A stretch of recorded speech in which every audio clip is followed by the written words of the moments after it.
Ladies and gentlemen,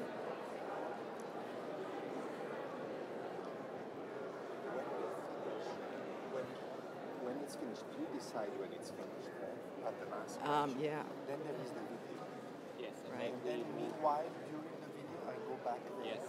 And then you start that one or I start? If you want me to introduce the panelists. Wait, No, do I? The idea is you introduce Wait, and then you give do I introduce the video? No, you don't. You introduce the panelists once they... No, that's there, but there is a video. Yeah, I think you have to introduce the video. Yeah. Okay, I forgot what to say. Okay.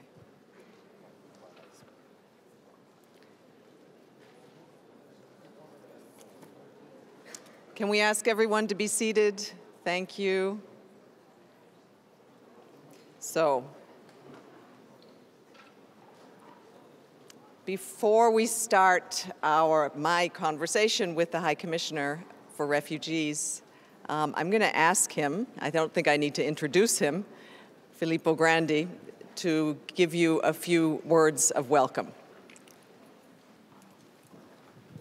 So good morning. Good morning, everybody.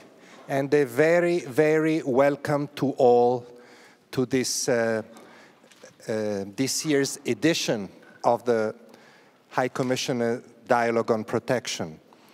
I want to welcome everybody, but particularly this year, the welcome is directed at representatives of cities, mayors and other representatives of cities, of municipalities, of local authorities who will be the stars of our 2 days of discussion.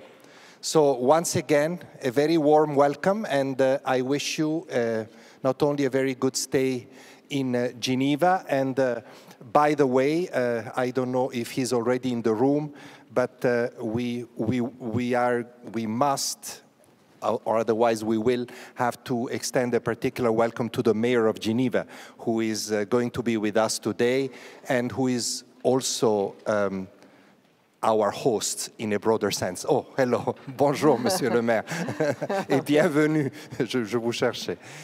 Thank you very much. So again, welcome and happy dialogue. Great. So, High Commissioner, you and we just arrived on the plane from New York, so forgive our weary eyes, but we're going to discuss a little bit what happened. This was a really exciting moment yesterday. You, I think, are in a very good mood because in New York, at the General Assembly yesterday, the member states adopted the Global Compact on Refugees.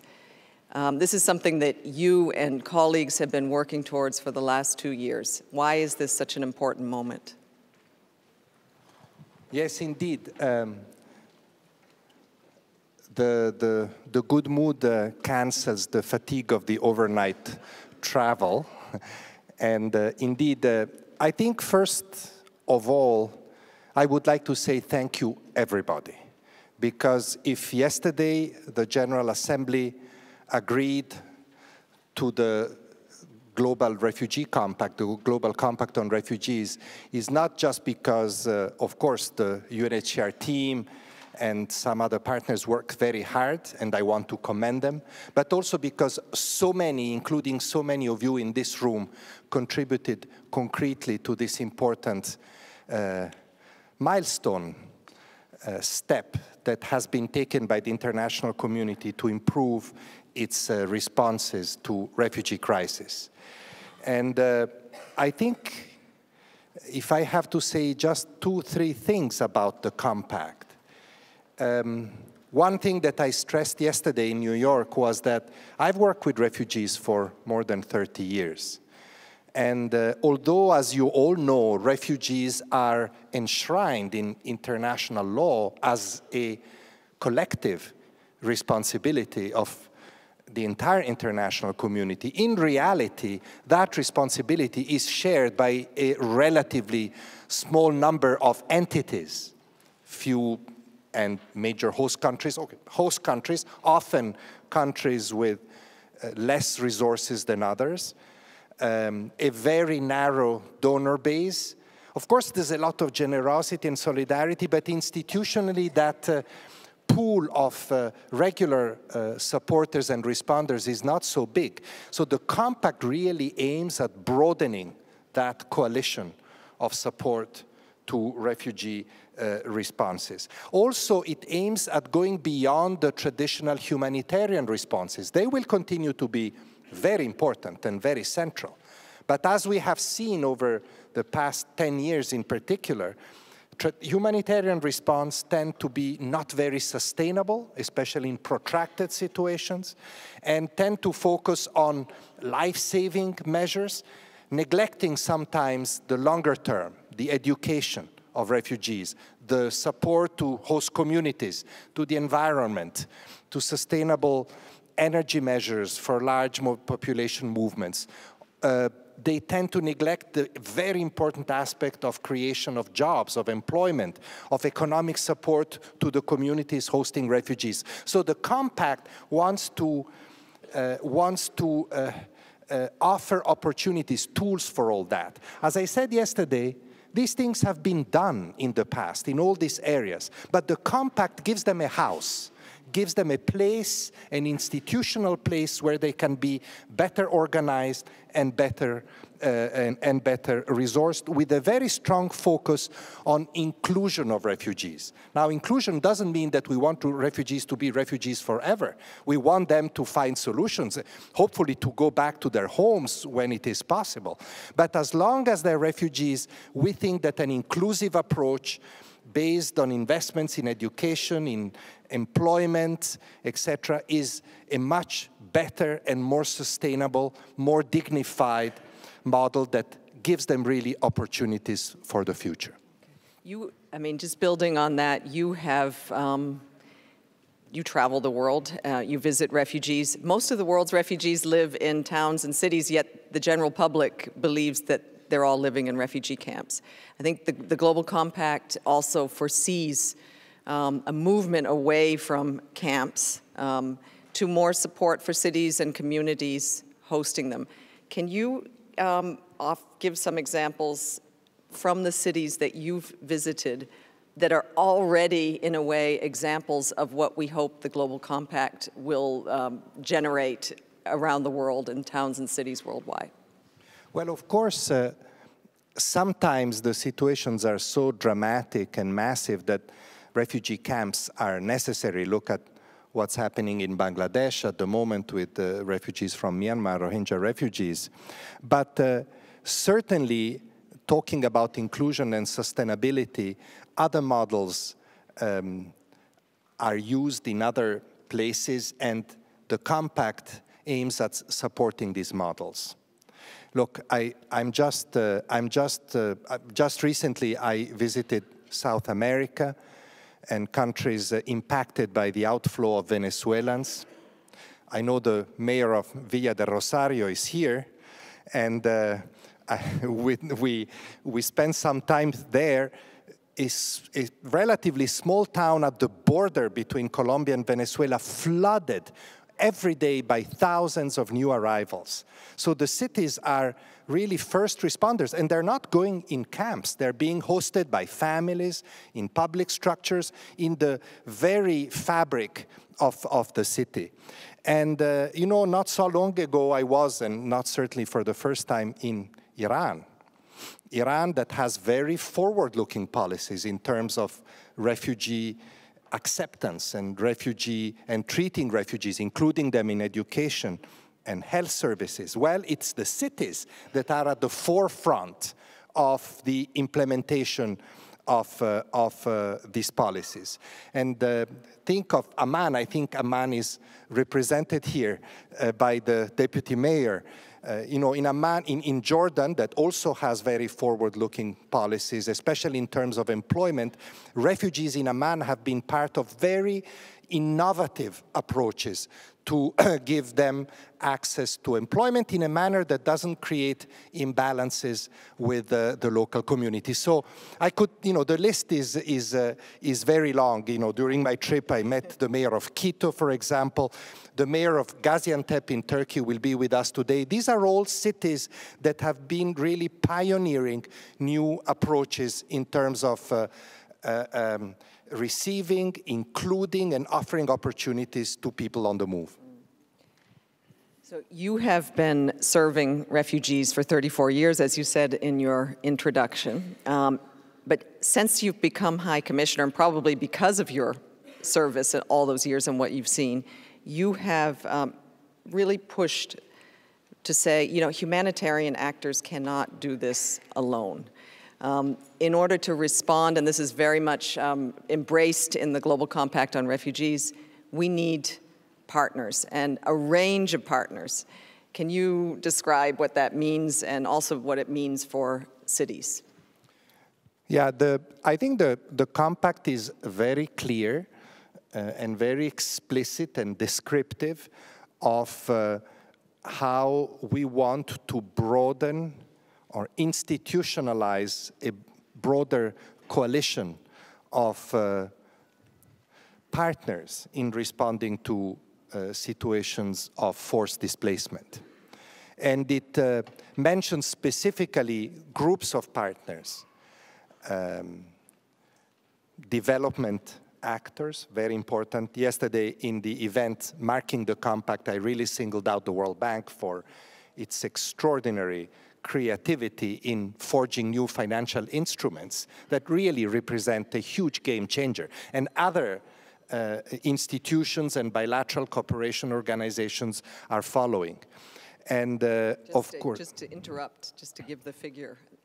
Yeah, we have calculated that in the 2 years in which we have rolled out already somehow the model of the compact through the comprehensive refugee framework. This is the approach that we are now already steering in about 15 countries. This is the practical application of the compact, and I hope now that the compact is approved, we can expand further.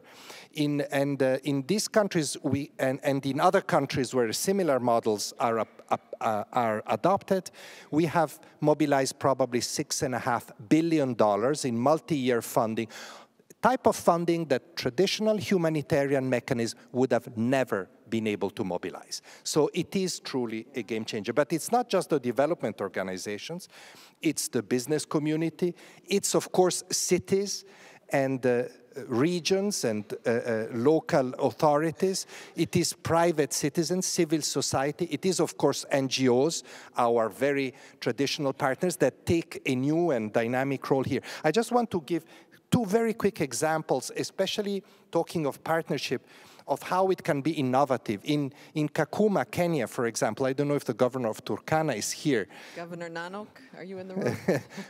Yes, yeah. Hello, Governor. Nice. And thanks also to his leadership, we have been able really, together with the World Bank and others, to pioneer new approaches through which investment is encouraged by the private sector in a mixed situation of local community and refugees.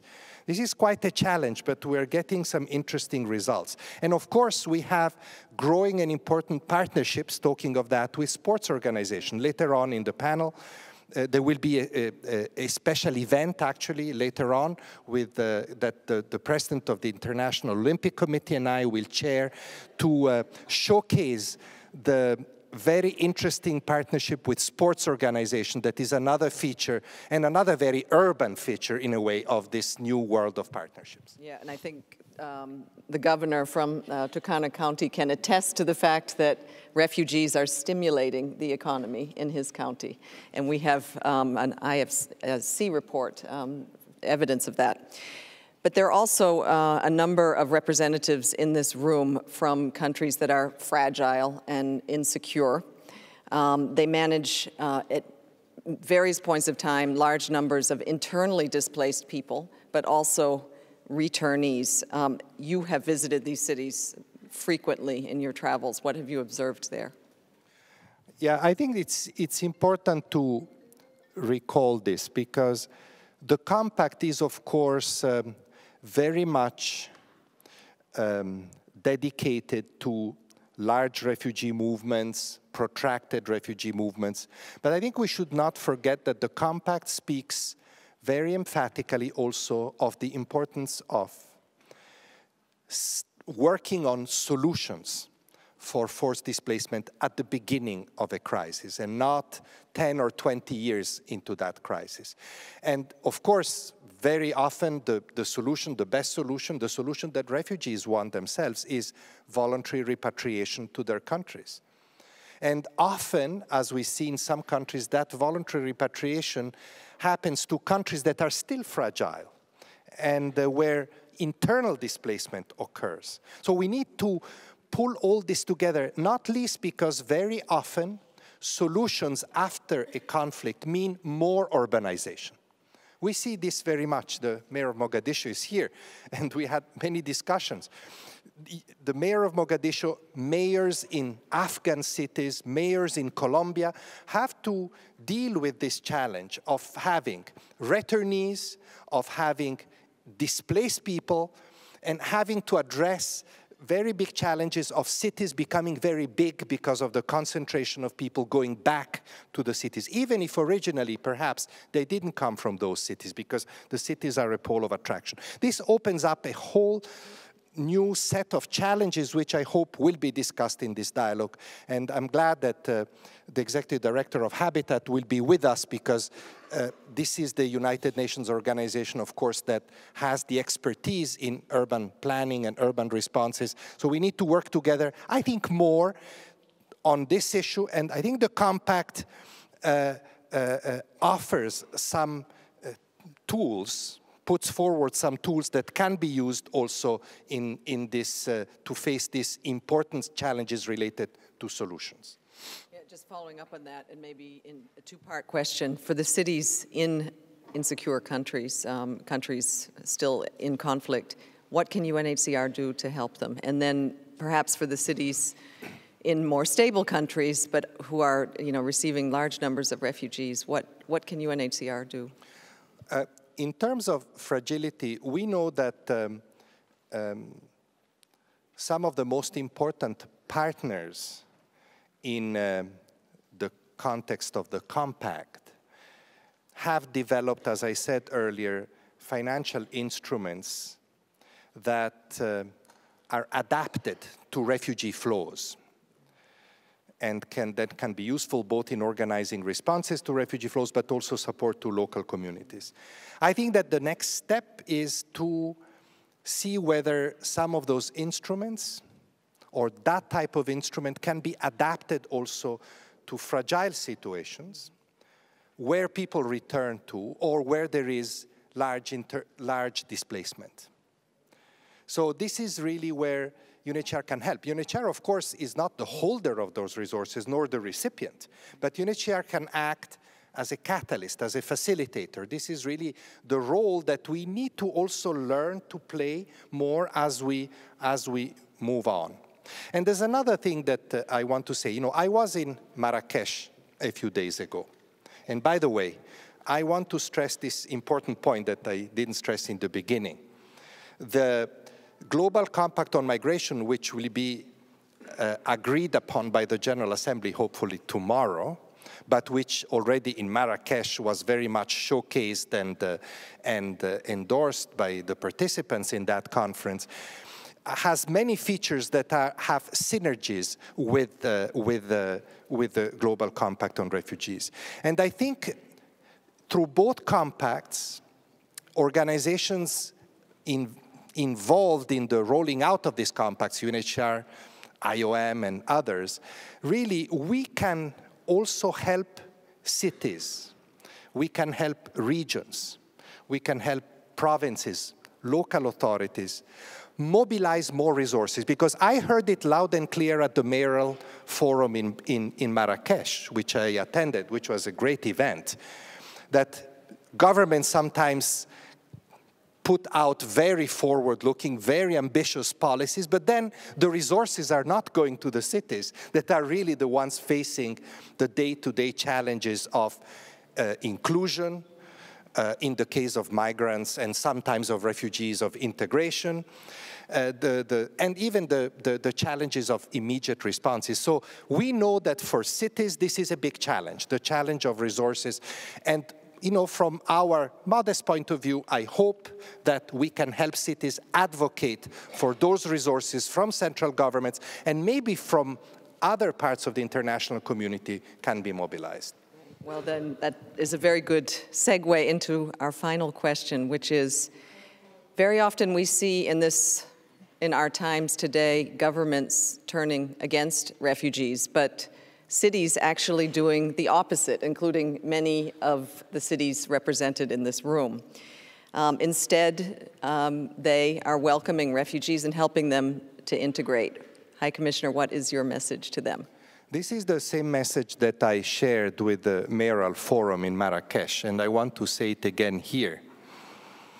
I have the greatest admiration for those mayors, for those local authorities, leaders of local communities, but also private citizens in local communities, civil society organizations, that have taken a stance in favor of solidarity, of values of openness. And I see the mayor of Altena here. Some of you, like him, suffered personal attacks, physical attacks, because of these stances. Solidarity has become dangerous in some places today, disgracefully. So, we look at you, at mayors and other local leaders, to continue to uphold these values, because we can establish all the compacts in the world. We can figure out the most creative financial and economic instruments to help people, to help cities. But if these values are not upheld, if we don't continue to remind the world that refugees are people fleeing war and persecution and violence and discrimination, there's no point in developing all these tools, because we will have nobody wanting even to apply them. So we look at you, we look at those that really have taken a stance. We admire your courage, and we want to tell you that this dialogue this week is also to express solidarity with you, and to the extent that we can, support in continuing this very important process of promoting a cause that is a cause for humanity. I think he deserves an applause for that last statement. Thank you.